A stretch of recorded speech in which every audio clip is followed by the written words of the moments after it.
오늘 이 시간 하나님께서 우리에게 말씀을 허락하실 때에 저와 여러분 가운데 하나님의 크신 은혜가 임할 줄 믿습니다. 또한 그 은혜 가운데 우리가 한 주간의 삶 또한 승리의 삶을 살아갈 줄 믿습니다. 오늘 계속해서 우리 열왕기상 17장 말씀을 함께 나누기를 소망합니다. 과부에게 나타나신 하나님을 한번 살펴볼 때 우리에게 나타나신 하나님과 어찌 그리 똑같은지요. 과부에게 하나님이 어떻게 나타나셨습니까? 그냥 갑자기 나타나셨습니다. 과부가 잘해서, 과부가 똑똑해서, 과부가 훌륭해서 그렇게 나타난 것이 아닙니다. 왜 하나님은 과부를 이 상황 속에서 사용하셨을까요? 우리 지난주 말씀을 한번 기억해 보십시오. 엘리야가 얼마나 지금 곤란한 상황에 처해 있었습니까? 하나님께서 말씀을 전하라고 해서 자신 있게 전하였더니 무서워 숨어서 죽을 똥말똥하고 먹는 밥은 겨우 까마귀가 물어다 주는 거 먹고 살고 있고, 또 하나님이 저기 가래에서 갔더니 세상에 과부가 옵니다. 그리고 하나님께서 명령하신 대로 과부에게 밥 좀 달라 했더니 세상에 밥이 없어 오늘 먹고 죽으려 하는 과부입니다. 하필이면 이런 과부를 엘리야가 만나게 된다는 것입니다. 근데 왜 하나님께서 이때 과부를 엘리야에게 보내셨을까? 왜 하나님께서는 이때 과부를 택하셨을까? 과부가 이 시대에 있어서 가장 약한 자입니다.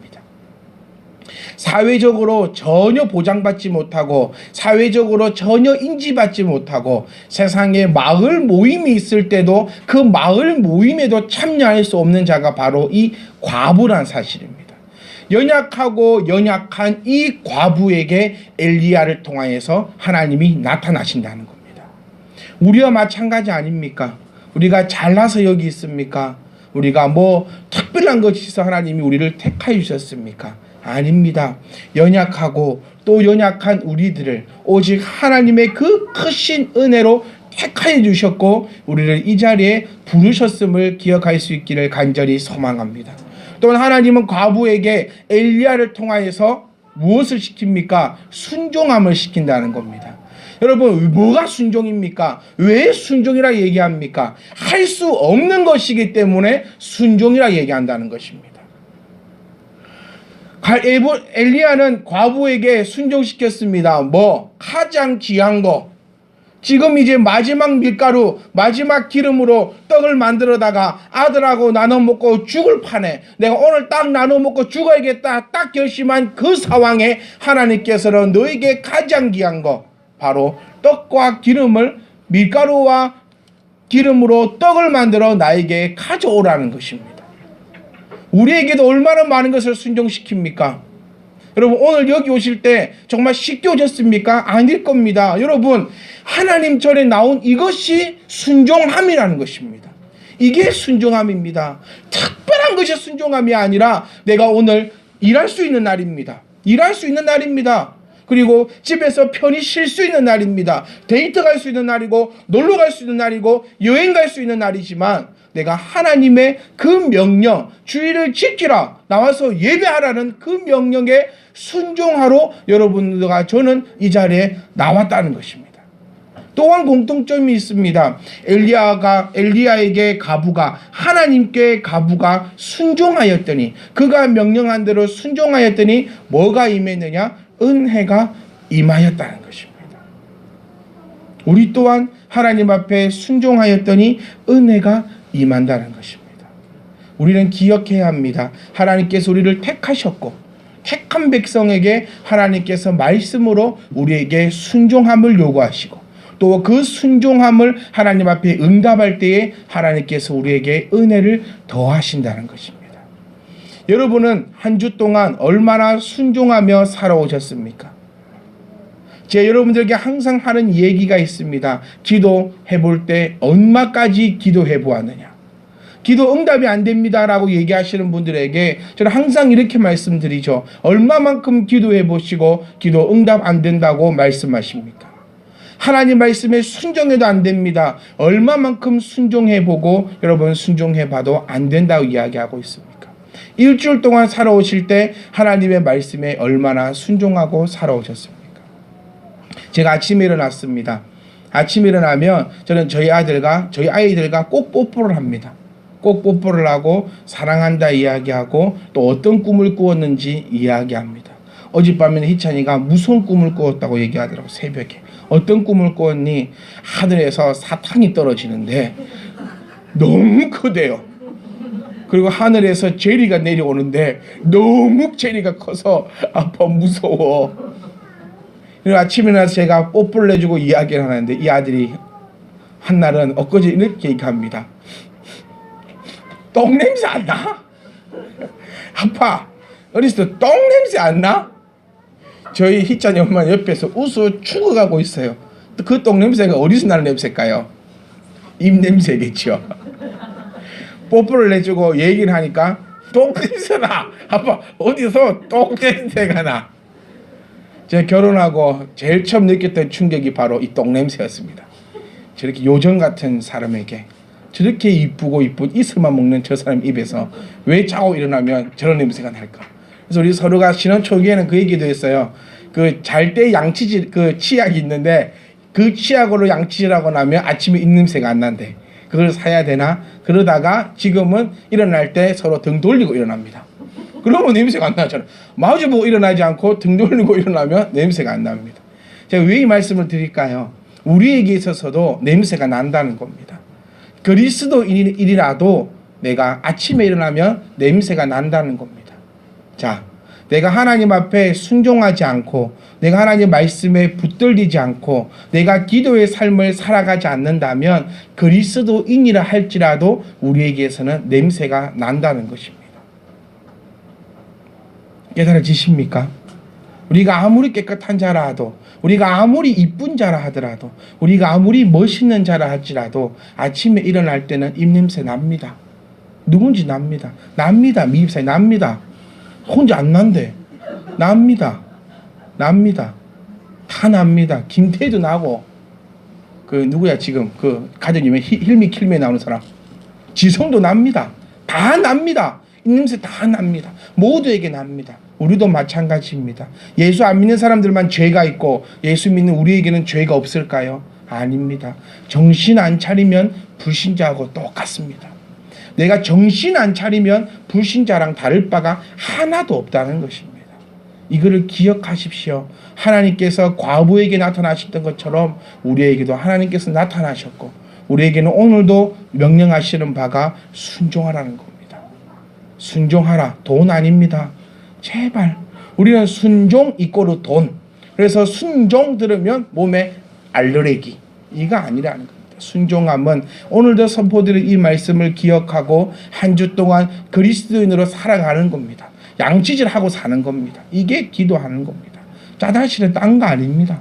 밥 먹으면 양치질 하듯이 우리가 살아갈 때 기도하는 것이고 우리가 살아갈 때 머리 감고 샤워하듯이 우리가 나아갈 때 말씀 보고 읽는 것입니다. 이게 생활화가 되는 것이 그리스도인입니다. 이게 안 되면 냄새 납니다. 그리고 나의 가장 사랑하는 아들조차 내 옆에 오지 않으려고 하는 것처럼 여러분 내가 그리스도인으로 살아가지 못한다면 하나님과 나는 상관없는 자라 하나님이 그렇게 우리에게 말씀하실 수도 있다는 것을 기억하시고 날마다 택하심과 순종함과 이 은혜함이 가득가득 넘치는 매일매일 하는 그런 거룩하고 복된 성도의 삶이 될 수 있기를 간절히 소망합니다. 그런데 우리가 기억해야 될 것이 바로 14절에 있습니다. 하나님께서 은혜를 주셨습니다. 어떤 은혜를 주셨냐면 떡 밀가루와 기름을 가져가니까 하나님께서 이제 이 밀가루통과 기름통에 밀가루와 기름이 끊이지 않는 복을 허락하셨습니다. 우리가 하나님 앞에 주일날 나와 예배하니까 하나님께서 우리에게 평안함의 은혜와 복을 우리 가운데 허락해 주셨습니다. 그런데 이게 언제까지냐? 비가 올 때까지라는 겁니다. 과부가 죽을 때까지 밀가루와 기름통에 밀가루가 없어지지 않고 기름이 없어지지 않는 것이 아니라 비가 내릴 때까지라는 것입니다. 이 은혜가 한정되어 있다는 것입니다. 이게 무슨 얘기입니까? 하나님께서 밀가루와 기름 지금 너에게 허락하실 때 우리는 더욱더 큰 곳으로 나아가라는 얘기라는 겁니다. 우리는 항상 여기에 만족하는 신앙의 삶을 살아가면 안 됩니다. 광야에 살 때는 어땠습니까? 하늘에서 만나가 내렸습니다. 목마르니까 돌 치니까 물이 나왔습니다. 여러분, 우리로 생각하지 마세요. 사막입니다. 물 팔려면 최소한 물 나오는 곳을 찾아서 10m, 20m를 파야 나오는 곳이 물입니다. 그리고 얼마나 그곳에서 농사를 짓고 수확을 한다는 것이 말도 안 되는 소리입니다. 그곳에서 하나님께서는 만나와 반석에 물을 허락하시어 그들로 먹고 살게 하셨습니다. 평생 그랬습니까? 아닙니다. 가나안 땅에 들어가는 그 순간 만나와 반석의 물은 더 이상 나오지 않았다는 것입니다. 우리 또한 마찬가지입니다. 사랑하는 성도 여러분, 교회를 다녀도 잘 안 되더라 하는 얘기 많이 하지 않습니까? 교회 다녔는데 잘 안 되더라. 예수 믿었는데 잘 안 되더라. 왜 그럽니까? 교회만 다니니까 그런 겁니다. 교회만 다니니까 잘 안 되는 겁니다. 아니요. 입장을 한번 바꿔보십시오. 교회를 다니니까 지금 이렇게라도 살고 있다는 것입니다. 교회 다녀도 힘들게 살고 있는 것이 아니라, 예수 믿어도 내가 어렵게 살고 있는 것이 아니라, 예수를 믿으니 지금 이렇게라도 살고 있다는 것입니다. 그것을 깨달을 수 있는 은혜를 가진 자들이 될 수 있기를 간절히 소망합니다. 여러분, 비 올 때까지입니다. 비 올 때까지입니다. 언제까지 우리가 공짜로 먹고 공짜로 마실 수는 없다는 것입니다. 하나님께서 원하시는 바는 너의 믿음이 더욱더 성장하기를 원하신다는 겁니다. 하나님은 우리가 방에 들어누워 있기를 원하시는 분이 아닙니다. 방에 들어누워서 주세요, 주세요, 주세요 하기를 원하시는 분이 아니라는 것입니다. 하나님은 우리의 연약함을 너무나 잘 알고 계십니다. 나보다 더 연약함을 더 잘 알고 계십니다. 내가 지금 너무나 힘들어서, 내가 너무나 아파서, 너무나 연약하여 바닥에서 일어날 수 없다면 하나님께서 나에게 만나로 또 밀가루처럼 기름으로 나에게 끊임없이 공급해 주실 것입니다. 하지만 내가 그 공급함을 받고 이제 일어설 수 있는 상태가 되었다면 나는 일어나 하나님의 놀라운 큰 일을 행해 나가는 것이야말로 성도의 삶을 기억할 수 있기를 간절히 소망합니다. 이게 놀부심보입니다. 맨날 들어누워서 일하지 않고 노력하지 않고 맨날 내 항아리에 밀가루 있고 맨날 내 항아리에 기름 있기를 바라는, 이건 놀부심보라는 거예요. 하나님은 밀가루에 밀가루와 기름 가지고 빵만 먹으라고 하지 않습니다. 나아가서 사냥해서 고기 좀 먹으라고 말씀하시는 분이 우리 하나님이시라는 겁니다. 그런데 우리는 항상 밀가루와 기름만 가지고 빵만 만들어 먹으려고 하고 있지는 아니한지 우리가 기억할 수 있기를 간절히 소망해 봅니다. 사랑하는 성도 여러분, 우리 지금 은혜 받았습니다. 아멘. 우리 지금 은혜 받았습니다. 은혜로 한 걸음 한 걸음씩 나아가고 있습니다.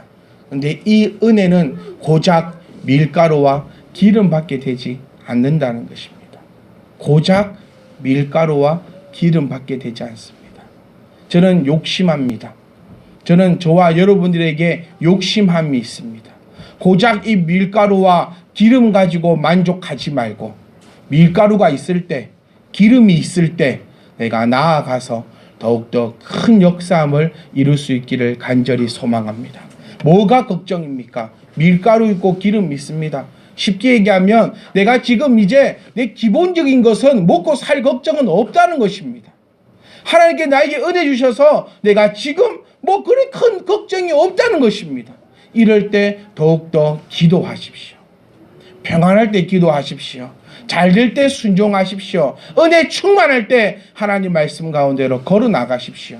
그렇다면 밀가루, 하나님으로부터 밀가루 거쳐지더라도 이제는 나에게 하나님으로부터 공급받는 그 밀가루가 아니라 더욱더 큰 것으로 하나님께 주실 때에 내가 아멘 할 수 있기를 간절히 소망합니다. 사랑하는 성도 여러분, 제발 지금 밀가루와 기름에 만족하여 그 자리에 앉아있지 마세요. 밀가루와 기름은 곧 그칩니다. 언제? 비가 오는 그때에. 비가 언제 올까요? 아무도 모릅니다. 내일 올 수도 있습니다. 모레 올 수도 있습니다. 3년 뒤에 10년 뒤에 올 수도 있습니다. 우리 요셉을 기억하시면서 7년 풍년이 들었을 때 저축을 하고 7년 흉년이 들었을 때에 그것으로 강대국 애굽을 일구어냈던 것처럼 지금 우리의 밀가루와 기름이 있을 때에 더욱더 앞을 향해 전진해 나갈 수 있는 저와 여러분이 되시기를 간절히 소망합니다. 여러분, 우리는 바른 진리를 좀 깨달아야 됩니다. 바른 진리를 깨달아야 됩니다. 주님의 뜻대로 사는 것이 과연 무엇입니까? 우리 모두 찬양합니다. 주님 뜻대로 살기로 했네. 주님 뜻대로 살기로 했네. 주님 뜻대로 살기로 했네. 뒤돌아서지 않겠네. 근데 주님의 뜻이 뭡니까? 주님의 뜻이. 주님의 뜻이 무엇입니까? 우리 오늘 가부 스토리를 한번 봅시다. 이 가부는 정말 힘들었습니다. 정말 어려웠습니다. 정말 아팠습니다. 그래서 이제는 팍 죽어버리려고 마음을 딱 먹고 있었습니다. 그것도 먹고 죽은 귀신이 때깔은 좁다고 빵은 만들어 먹고 죽으려 했습니다.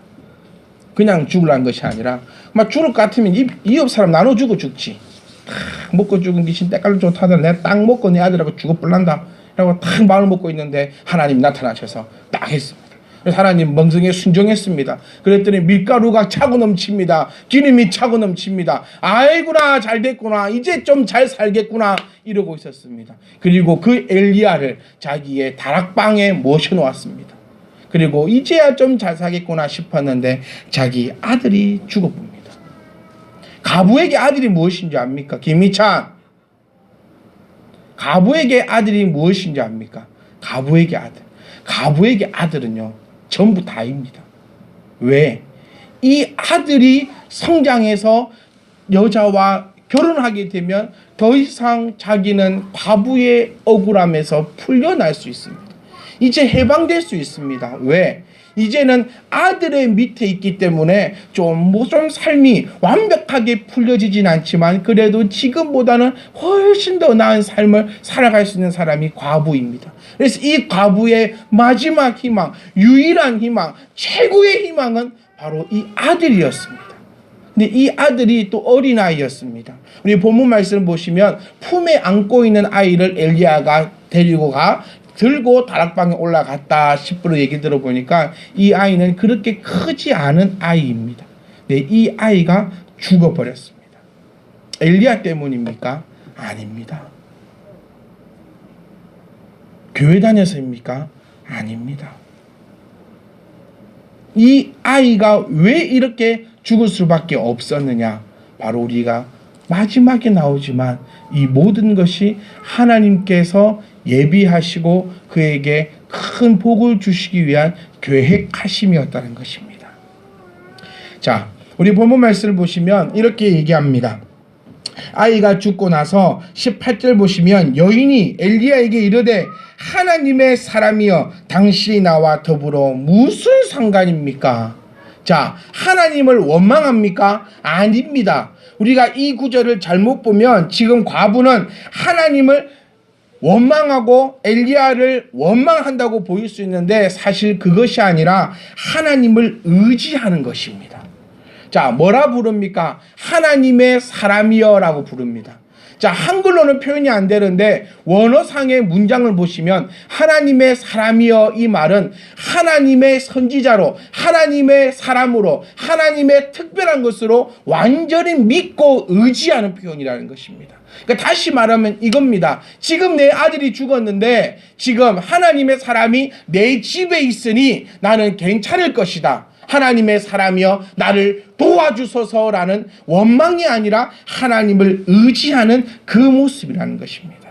여러분, 이 사람은, 이 과부는 어찌하여 이 어려운 형편에서 이렇게 놀라운 일이 생겼습니까?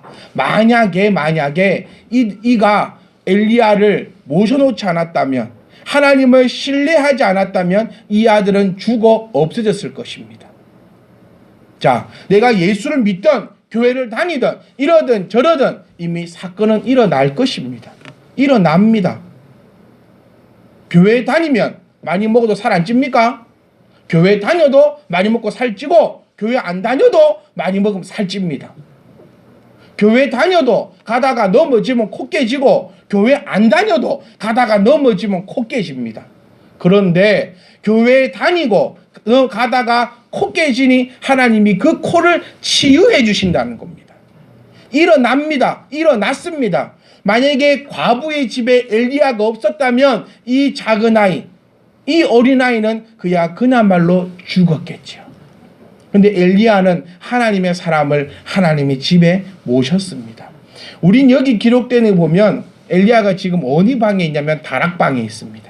그래서 다락방에 있어서 어째그리 목사님을, 어째그리 엘리야를, 어째그리 선지자를 그 다락방에다가 참 그렇게 모셔놓을 수 있나, 이 싸가지 없는 가부, 이런 은혜를 받았으면 안방은 못 내줄 만정 다락방에다가 감히 모셔놔 하는 게 우리들의 마음인데요, 우리가 이 성경을 잘못 보고 있는 것입니다.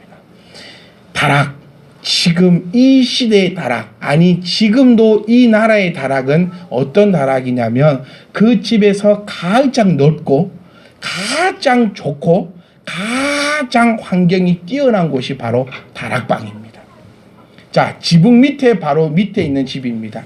이곳이 가장 습도도 적절하고 시원한 바람이 불면서 모든 집을 하나로 탕 틀어놨기 때문에 아주 넓은 공간이 바로 다락방이라는 것입니다.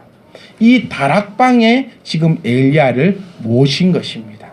대충 오갈 데 없는 그러지 같으니 대충 처박혀 있으라, 그게 아니라 나에게 주신 그 은혜를 말미암아 아주 좋은 곳에다가 모셔놓고 항상 엘리야를 통하여서 하나님의 그 말씀을 듣고 또 듣지 않았겠습니까? 여러분, 우리는 기억해야 될 것이 있습니다. 하나님을 원망하는 것이 아니라 하나님을 바로 신뢰하는 것입니다. 하나님의 뜻, 주님의 뜻대로 산다는 것이 바로 신뢰하는 것입니다. 하나님의 뜻대로 산다는 것이 바로 진리 안에 거한다는 것입니다. 여러분, 신앙의 기본은 진리를 지키고 진리만 바르고 진리만 추구하는 것이 바로 신앙의 기본임을 우리가 기억할 수 있기를 간절히 소망합니다. 요한복음 8장 31절 말씀에 예수께서 자기를 믿는 유대인들에게 이르시되 너희가 내 말에 거하면 참으로 내 제자가 되고 진리를 알지니 진리가 너희를 자유케 한다는 것입니다. 우리에게 말씀하십니다. 너희가 내 말 안에 거해야 뭐다? 제자라는 것입니다.